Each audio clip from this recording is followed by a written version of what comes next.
que se transmiten a través de vectores como el mosquito, como el ratón y esas cosas o las cucarachas, esas cosas que producen que los alimentos se puedan contaminar y por tanto puedan infectar a la población humana. Entonces, se ha estado hablando de un centro de zoonosis, pero en realidad si la misma rabia, que es la única que nosotros tenemos controlada, no tiene un buen control, pues mucho menos vamos a tener nosotros una posibilidad de desarrollarnos en otras áreas dentro de la zoonosis. Hay un proyecto de un centro de zoonosis que tiene mucho tiempo, que está parado, que no se ha hecho, todavía no se ha podido implementar, que sería lo más prudente, y que también se incluya dentro de esas enfermedades aquellas que se transmiten por los mosquitos, que son el dengue, la chikungunya, la malaria, que se hagan, digamos, controles de ese tipo de enfermedades, el veterinario junto con el médico humano, con el equipo de salud pública, que para esas funciones es que tiene que funcionar el profesional veterinario. Usted dice que los mataderos, que las industrias que procesan productos lácteos, cárnicos, embutidos, queso y esto, yogur, deben estar regenteados por un veterinario. Usa la palabra deben estar, el deber ser, pero la ley no lo establece como tal. Claro que sí. Tengo entendido. ¿Quién entonces, si la ley lo establece, sería la institución o el funcionario que debe velar por que eso se cumpla? ¿Salud Pública? No. ¿Dirección General de Ganadería? Eso tiene que ver la Dirección General de Ganadería en el aspecto, digamos, de regencia. Y yo creo que eso se tiene más o menos un control de eso, no sé. Y Salud Pública también es el que tiene que dar el veterinario profesional de esa inspección, el área de salud pública. A uno le quedan así como en la mente que hay diversos espacios institucionales que deben tener responsabilidad en esto, porque protección al consumidor, que se hizo famoso esa dependencia del Estado con Altagracita Paulino, comunicadora, una persona de mucho respeto, porque en muchos pueblos nuestros todavía la carne se transporta en carreta o en carretilla, claro. Y eso va directamente al consumidor en unas condiciones que no debe ser antihigiénica. Pero ahí está, la dirección de pro consumidor debe intervenir, o ganadería, y alguien debe sancionar. No, es que no se debe permitir, creo que los ayuntamientos también tienen que ver con eso. No se puede permitir que se haga un matadero en un departamento, en un sitio, si ese matadero no llene todos los requisitos de salud y tenga todos los técnicos que deban participar en digamos, el suministro de un producto bien terminado. El veterinario tiene que ser el regente de un establecimiento de eso, por ley. Y entonces, si no hay ese tipo de control, lo que sale de ahí es a infectar gente. A mí me preocupa algo, maestro, la función social y profesional del veterinario. Por ejemplo, Dajabón, mi pueblo, el matadero público está a la orilla del río, a la orilla del pueblo. Yo siendo niño vi ese matadero ahí sacrificaban los cerdos, las vacas, y la sangre corre hacia el río Masacre. Preguntaba en estos días al doctor Héctor Mena Valerio sobre eso, y me decía, el matadero sigue ahí, los desagües, el desagüe y la sangre siguen corriendo hacia el río, porque aunque se filtren un poco, van hacia el río. Y me pregunto, pero en Dajabón hay un funcionario de ganadería, del Ministerio de Agricultura. En Dajabón hay una filial del Colegio Médico Veterinario. Hay veterinarios que hasta ellos por sí solos como profesionales deben procurar cumplir su función social y establecer o perseguir que esto se controle frente al ayuntamiento, frente al Ministerio Público, porque aquello no puede continuar, no puede seguir siendo. Entonces, desde esa perspectiva, maestro, yo pienso que el profesional de la medicina veterinaria tiene una función social que debe cumplirla, independientemente del marco institucional, de si es funcionario o no lo es. Exacto. De todas maneras, esa es la la tónica que se lleva. Yo te puedo hacer una pequeña historia breve.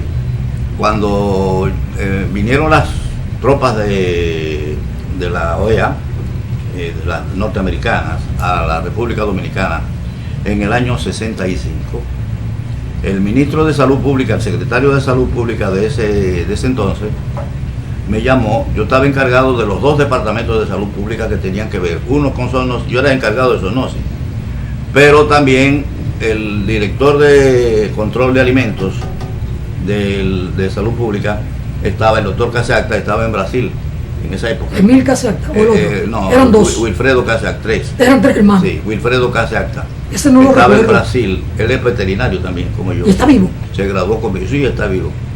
Y como él no estaba acá, pues el secretario me llama a mí. Y cuando voy a su despacho, me topo con un coronel y dos mayores ahí, de las tropas americanas, que estaban buscando a salud pública para que le dirigiera a instituciones donde ellos podían sacar la carne que le iban a dar a 40 y poco de mil marines que tenían aquí en el país. Y entonces yo tuve que servir de guía a ese comando para llevarlo a varios sitios. Y entonces de esos sitios ellos escogieron uno. Pero el Cami, el supermercado, el matadero Cami que estaba aquí donde está la cervecería, ese matadero con la misma revolución se cerró. No había nadie ahí en ese sitio. Sin embargo, en los freezer, que no estaban trabajando tampoco, habían 56.000 libras de carne que se dañaron. Entonces yo tuve que ir a buscar la forma de cómo sacar esa carne media dañada y tirarla al mar en el área de por ahí de la feria ganadera, porque no servía. Entonces ellos escogieron el sitio donde se iban a suministrar de esa carne, pero ellos tuvieron que venir al departamento de salud pública para que le enseñaran esos espacios donde debían conseguir la carne. En esa época también llegamos a un matadero llamado El Torito, que hay por Villamella. Yo tuve que cerrarlo porque no tenía, a pesar de que ese era un matadero que estaba autorizado para exportar carne en los Estados Unidos, no estaba en condiciones. Incluso tenía un veterinario dentro de salud pública y yo le tuve que llamar la atención a ese veterinario porque tuvimos que venir nosotros a encontrar una situación anormal ahí, y el veterinario americano me sugiere qué hacemos. Digo, bueno, va a cerrar eso, va a cerrarlo, y se le puso un plazo de 20 días para poderse poner a tono con lo que debían ser las normas de higiene, calidad, y calidad de eso, para poder volver a reabrir, porque el tipo él iba a perder más o menos la cuota de carne que él le podía exportar para los Estados Unidos en esa época. Y esa es la labor del veterinario, que tiene que ver con la producción y el manejo del ganado y las industrias que tienen que ver con la carne, la leche. Eso tiene que estar bajo control veterinario. Hace alrededor de 4 o 5 años aquí hubo un escarceo público fuerte con el tema de los embutidos y el caso del salami, o de los salamis. Y entonces la industria cárnica sufrió, en términos de prestigio y de mercado, sufrió bastante. Exacto. Por eso como que quedó allí el escarceo público. Uno no sabe hoy si aquello efectivamente logró mejorar la calidad de los embutidos en la República Dominicana, o si las cosas marchan igual. Uno no tiene información al respecto. Es que todos esos embutidos deben sufrir un proceso de investigación. Incluso anteriormente se usaba que los inspectores de salud pública iban a ciertos establecimientos y tomaban una muestra, le dejaban un voucher al dueño del negocio, y esa muestra iba para un laboratorio para determinar que lo que decía el dueño de la fábrica que tenía ese producto estaba de acuerdo con lo que tenía la etiqueta. Y además de las investigaciones de bacterias y de cosas de esas que pudieran tener esos productos. Eso se hacía normalmente cuando habían los famosos inspectores de comercio que habían en el país. Pero todo eso se ha ido perdiendo, esa parte de controles se ha ido perdiendo. Y yo no sé hasta dónde los establecimientos de protección o de producción de productos cárnicos, de leche, de mantequilla, de embutidos y cosas de esas, están siendo vigilados por la Autoridad de Salud Pública. Es salud pública el que tiene que ver con eso. Bueno, Altagracia Paulino la querían satanizar cuando inició aquella pesquisa y dijo lo que tenía que decir en su momento. Pero así son las cosas, porque quien actúa mal encuentra defensores en la sociedad. Maestro, usted refirió hace un momento a algunas enfermedades tropicales, que un agente, un mosquito es el transmisor, y mencionó chikungunya, dengue, malaria y otra cosa. ¿Hasta dónde es posible que la Dirección General de Ganadería y el Colegio Dominicano de Médicos Veterinarios pudieran coordinarse y hacer un aporte o una contribución para enfrentar el desarrollo o el auge? Porque dada la característica de nuestro clima, siempre estamos expuestos a desarrollar estas enfermedades por el clima. Yo creo que eso es imprescindible, que se haga una especie de coordinación entre salud pública, ganadería, la dirección de ganadería, los mismos ayuntamientos, ¿qué te digo? Todas esas instituciones que tienen que ver con los tipos de controles, la misma universidad. Hasta hace poco las universidades tenían un grupo de jóvenes que aportaban a salud pública, que le llamábamos TCS, que eran trabajadores comunitarios de salud. Eso eran 14 o 15 mil jóvenes que estaban enrolados en ese tipo de trabajo, que iban de acorde con salud pública a resolver problemas de vacunaciones de niños, de controles ambientales y de trabajo con salud, con zoonosis. En esa parte ellos trabajaban buscando la forma de ayudar al Ministerio de Salud Pública en ese aspecto. Solo que lo único que recibían de la universidad eran ciertos puntos que le daban las materias para ellos mejorar su capacidad, su trabajo, su entrenamiento en el campo de la salud pública. Esos 12, 14 mil TCS desaparecieron. No sé por qué en realidad no se utiliza ese mismo esquema junto con personal de ganadería y de los ayuntamientos en cuanto a controles sanitarios en las áreas de donde hay problemas. Una cosa que a mí me preocupa mucho es que aquí no se está haciendo investigación, ningún tipo de investigación. Si se supone que en un barrio aparecen 2 casos de chikungunya o de dengue, aquí debe buscarse la forma de inmediatamente investigarse esos casos de esas áreas, y por lo tanto también ordenarse las fumigaciones de esas áreas, porque en esas áreas hay vectores que están transmitiendo la enfermedad. Entonces la eliminación de mosquitos debía ser específicamente en ese tipo de áreas, no en el resto de la capital, porque si no llegan, pero que tampoco el médico, cuando llega un paciente con un caso de eso, se limita a tratar el paciente, no de dónde viene, y la investigación tiene que ir hasta ahí, porque si no van a seguir viniendo de ese mismo sitio más personas infectadas de la misma patología que tiene un paciente que llegó a la clínica. Y entonces esa situación no se está haciendo. Para eso tiene que haber criterio. Bueno, de todas maneras, cuando usted me contaba aquí en días pasados de aquel señor que llegó con un perro a su consultorio privado y el perro tenía rabia. ¿De dónde tú vienes? De Boca Chica, de La Caleta. Vamos hacia allá, porque ahí tiene que haber más perros con rabia. Claro que sí. Tiene que haber esa actitud responsable. Y entonces ahí viene lo que era mi inquietud de la función social del profesional médico veterinario. Yo me sorprende a veces que he oído a la ministra, o he visto, mejor dicho, fotos de ella en los barrios promoviendo el asunto de la fumigación. La ministra de Salud Pública, para mí, el Ministerio de Salud Pública es un ministerio normativo, no ejecutivo. Entonces, si el ministro se involucra en eso es porque los que están debajo deben ser los que tienen que hacer el trabajo. La parte de epidemiología son los que tienen que coordinar los trabajos de ejecución de fumigaciones en los barrios.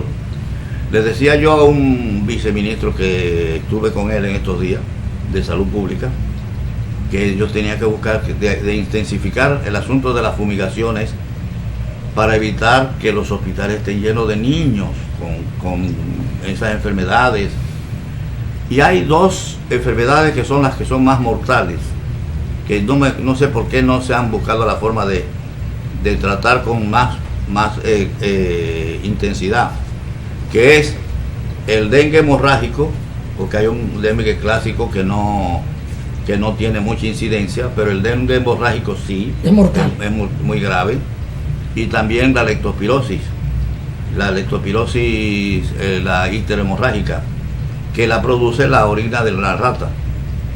Entonces, esas dos enfermedades hemorrágicas deben ser, digamos, declaradas 1A en cuanto a su tratamiento, porque las otras no, la chikungunya, el Zika, son enfermedades que regularmente la mortalidad es muy poca, pero la mortalidad del dengue hemorrágico y de la leptospirosis icterohemorrágica es altísima. ¿Por qué? Porque son enfermedades hemorrágicas que hay que transfundir, hay que ponerle plaquetas, hay que hacerle un tratamiento especial, no un tratamiento corriente, no un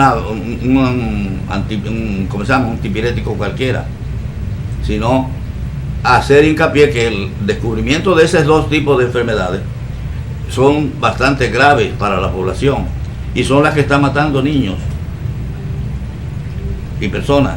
A la larga le sale más económico al Ministerio de Salud Pública y al país, porque el presupuesto de salud pública es del país, actuar preventivamente, claro que sí, que tener que buscar curar, sí. Porque esa es la función. La prevención es lo fundamental en los aspectos de salud pública. Porque si fumigamos y controlamos estas cosas, los niños no van a llegar a los hospitales, claro que no, y no habrá que aplicar todo esto que usted señala. Esos criterios médicos que hay que hacer. Pero de todas maneras, sería bueno como que se coordinara entre el Ministerio de Salud Pública, el Colegio de Veterinarios, el Colegio Médico, todas las instituciones que puedan, digamos, cooperar para que nosotros no estemos perdiendo tantos niños muertos. Se habló una vez de 14 niños, 12 niños en el hospital Robert Reed los fines de semana. Si tú haces la investigación, tú entiendes que eso no ha mejorado. Se han seguido muriendo los niños. Fue un escándalo y ya. Quitaron el director, la directora y ya. Pero buscar la mortalidad de los meses posteriores y de los llevamos no sé cuánto, creo que 18 muertos por cólera, me parece. Sí. 18, no sé cuántos me han muerto en 3 meses, en 4 meses. Una sola muerte de un paciente por cólera o por rabia o por lo que sea es un fracaso del salud pública, del sistema sanitario de la República Dominicana. Exacto, del sistema sanitario del país. Es inconcebible que eso esté pasando en nuestro medio.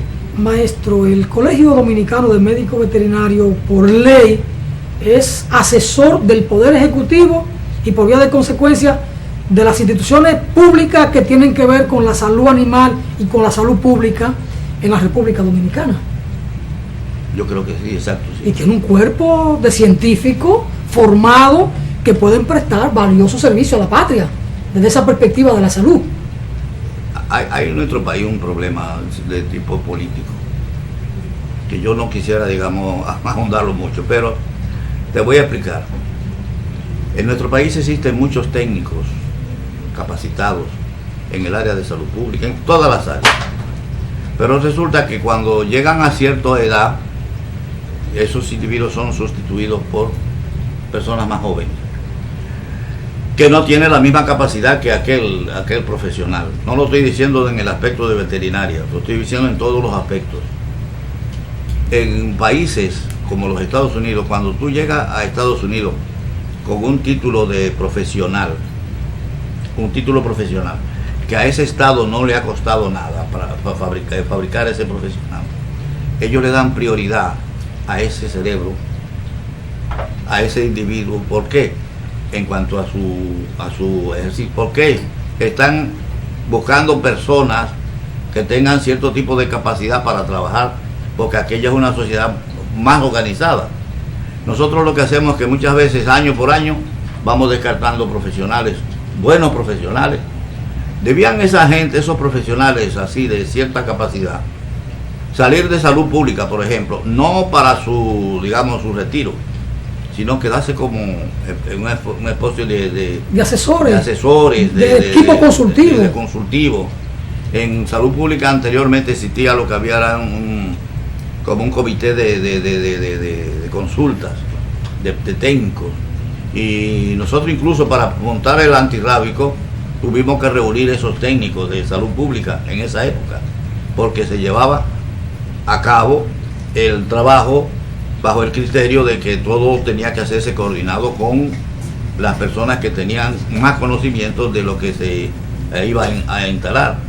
Entonces, eso es imprescindible, que nosotros retomemos esa y no se descarten tantos cerebros que están prácticamente hechos a un lado en el área en todas las áreas. No voy a poner específicamente una, sino todas. El dominicano que se capacita para servirle al país no debe ser un desecho al final. Son de las cosas graves. Maestro, el tiempo en televisión pasa y pasa rápido. Exacto. Y nos aplasta. Nos dicen que tenemos que irnos.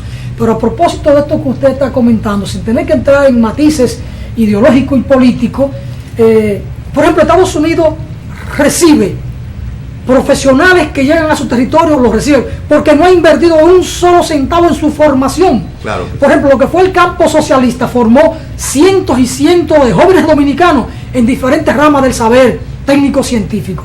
Y la gran mayoría se fue a Estados Unidos y los recibieron, porque no invirtió en preparar sus recursos humanos. El Estado Dominicano invierte en la Universidad Autónoma para preparar a jóvenes y luego no le busca ocupación, no le da sentido a la utilidad científica de esos profesionales y terminan yéndose a Estados Unidos, a Europa, y como que no nos importa. Incluso se van a manejar carros. A taxiar. En el 86 la gran mayoría de los agrónomos se fueron a Estados Unidos, en el 86, a taxiar. Y ese no puede ser el camino. No. Ese no puede ser el camino. Por ejemplo, decíamos hace un momento que hay que invertir en la prevención y no en la curación. Decía Ernesto Guevara de la Serna, el Che, que era médico alergista, la vida de un ser humano vale más que todo el dinero del mundo. Esa visión humanista de aquel hombre. Porque hay que ver la salud con esa perspectiva. Hay que procurar salud preventiva, que es lo que tiene sentido a la formación de los médicos humanos y veterinarios. Fidel, hace unos años, 12, 14 años, se dio cuenta que en Cuba cientos y cientos de jóvenes habían abandonado la universidad. Pidió averiguar sobre el tema y decidió nombrarlo, pagarle para que retornaran a la universidad, porque le era más económico al Estado cubano que esos jóvenes volvieran a las aulas pagándole un salario y no que algunos de ellos fueran a delinquir, porque le salía más caro al Estado atenderlo en una cárcel con toda la gravedad social que pagarle para que volvieran a las aulas. Y la gente se quedó como espantada, pero ¿cómo es posible? ¿Cómo que Fidel llega a esto? Pagarle a los que abandonaron la universidad para que vuelvan a las aulas. Pero sí, en términos de futuro, de construir ciudadanos útiles en la patria y a la sociedad humana en sentido general, siempre tiene sentido. Maestro, gracias por su comparecencia y siempre será para nosotros un honor tenerlo aquí compartiendo de su experiencia, de su conocimiento, de su talento y de lo que usted ha vivido, maestro. Sigan en su espacio, en su canal, Telecanal 28, que hay mucho más. Manténganse ahí con el programa que viene después de nosotros. A ustedes muchas bendiciones por estar con nosotros. Hasta mañana.